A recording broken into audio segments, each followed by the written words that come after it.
Brilliant. How was your day? Where were you today? Beautiful. Where did you spend it? I was roaming the dunya. Yes. In what aspects? Whom did you meet? Several people. I met Professor Kasmuel McOure. I've met you. But most importantly, I met the Right Honorable Raila Odinga. Yes. And those are some of the issues that have caused an uproar. Are you a sellout? No, you know, I think now we are conflating the issues. My meeting with the Right Honorable Raila Odinga was separate from these issues.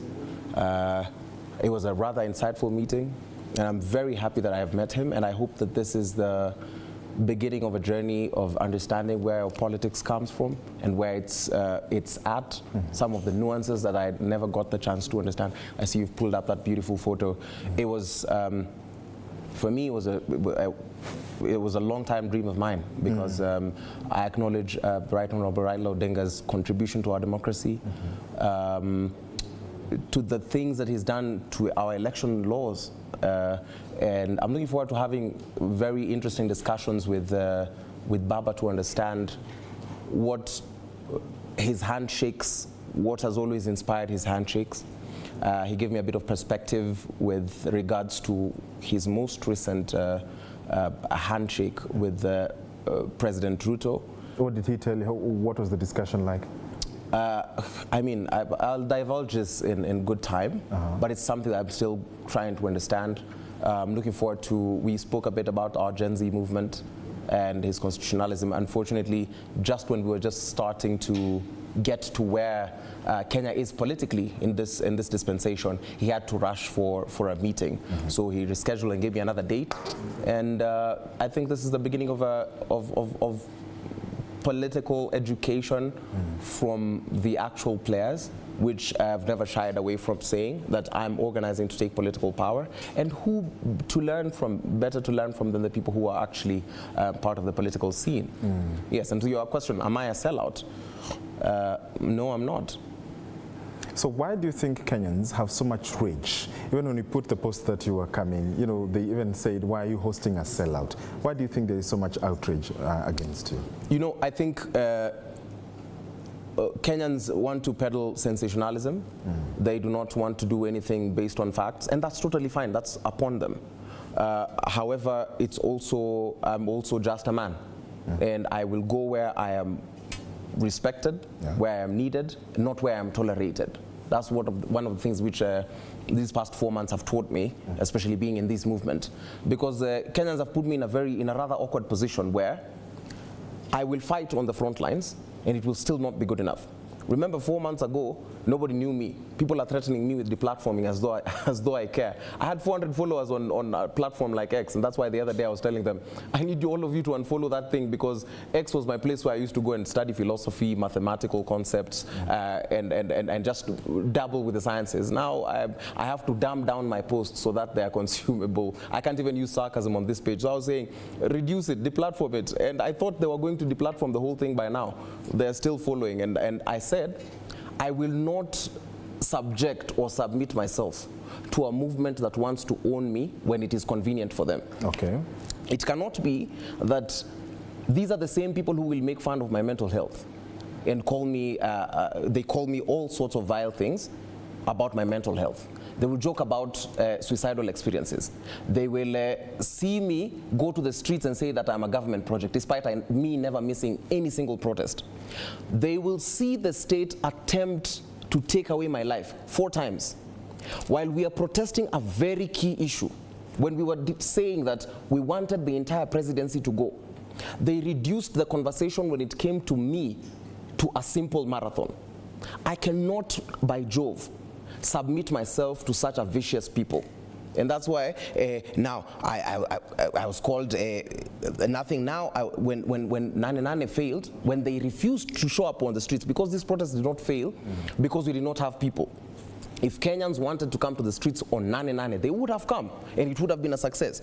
And then they call me a failure for not showing up for the post Nane Nane protests. After I say I will not show up for any other protest where I will lead any other person's child to their untimely death, after seeing what had happened. Then I am called a coward from running away from tear gas. I remember there's a man who met me last week when we were going to court to protest for Morara's release because of those flimsy charges that were leveled against him. A man, and there are some comrades who were there with me. It's I think around maybe 1 or 12:30. He's having his shoes shined and he says, Kasmuel, I didn't know that you're a coward. And I tell him, men your age used to go to war. You are here sitting down reading a newspaper, having another man shining your shoes, and you dare call me a coward. It's the same treatment that the Kenyans have always given me. The Kenyans have never owned me. The Kenyans have never once, they're saying now that I have betrayed them, but they never once, they insisted that they're leaderless. What does betrayal look like? I'm only a young person, they've never given me any portfolio. Are you frustrated? Do you feel frustrated? I'm not frustrated, I'm just very clear. I'm just, that's why I was saying, I will not take some nonsense from Kenyans. You cannot give me, you cannot expect the same accountability that you expect from a member of parliament that you elected. Because now, the other day I was arguing with Nani, Wamushomba, online, where we have MPs who pass the most ridiculous laws, like things on SHIF and SHA, then they beg for media attention, they come to the media to posture themselves like activists. So when I'm on my space on Twitter, I'm typing and saying, this damn SHA and SHIF should fall, they're also tweeting, and they go on national television and say they do not understand. The same people who passed those laws, and when I call them out and tell them, you are the elected members of parliament, you cannot pass these nonsensical laws, then come back and act like activists because you're on our payroll. It is your seeming dalliance with this political class is also causing you headwinds. And I've never shied away from the fact that I am organizing to take political power. I will not take political power in a vacuum. It is impractical for us in this movement to think that we will replace all the MPs in 2027. We have shown that we do not have the incentive. We are not interested to participate publicly. We are not interested in matters that concern this country. So this dalliance, and I remember I apologized for it once, and now I've been seeing people cutting videos of that I made previously saying that I have made an apology. I make not a slightest apology. After Bomas, I saw somebody cut a little segment of a video. That apology that the public had accepted, now they are saying that they've rejected. And I'm saying that I am not shy to learn politics from people who actually know how to take political power. So what next for you? What next for Kasmuel? I think for me now, I think I will just continue learning, and I will go. I've made plans with men that I can trust. That's such a Peaky Blinders statement. But I am learning what the scape looks like. I am mapping out. I'm studying the data. I'm looking at this is how these people have been performing. These are the loopholes that we need to fill as young people. These are the places, the shoes I can fill. These are the constituencies which have loopholes. These are the strengths of certain politicians. These are the weaknesses of some. So that even if it does not happen in 2027, in our next election cycle or in a close election cycle, we will see that this is how we take political power. For me, I am not born to be on the streets to die because Kenyans do not value me. That's what the Kenyans have proven to me. They do not value my life. They just look at me as a caricature. They want me to be running around to be giving them memes, and one, they don't send me money. The government does not give me money to do whatever it is that I do. I have work to go to, but people, they will not leave the comfort of their homes. On that aspect, does this dalliance come along with any benefits, financial gain or whatever? No, it does not. Has anyone given you any money? Yes. I have received some money from some of these people that I have met. Okay. And even I have received money from Kenyans. There are people who keep on telling me I'm doing such a great job, and there's people who've decided to fuel my car. Occasionally someone gives you a 10 ngwizi, 20 ngwizi. That's totally fine. Yes, that I have received. Yes. But so when you look at the future, what do you have to tell those who are saying, and they are really saying that you're a sellout, and that's the tag that is hanging on your head right now? For me, I was called a clout chaser. I was called a government project. Do you think I care for the labels that they give me? The label does not matter. If I organize to take political power, I'll take political power. And I do not, a revolution is not a popularity contest.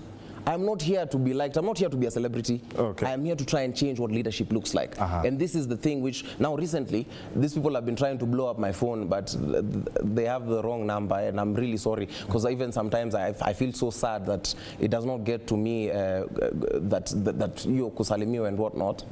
Because they accuse me. Let's think about Bomas. Let's paint a picture of what Bomas was. Just briefly. Yes, no, that's totally fine. We had agreed as Kenyans that we would attend public participation and air our views. Yes. The views being that the Kenyans wanted to impeach the entire presidency. The venue was moved from KICC, it was moved to Bomas.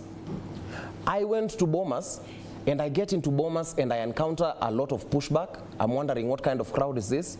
I meet the police, and people expect me to be militant the entire time. I was just trying to gain access into a building, and I asked them kindly, could you kindly show me where I can enter? And I spoke to them at kidogo at length, and they told me, the way, based on how you've spoken, please enter through this other side.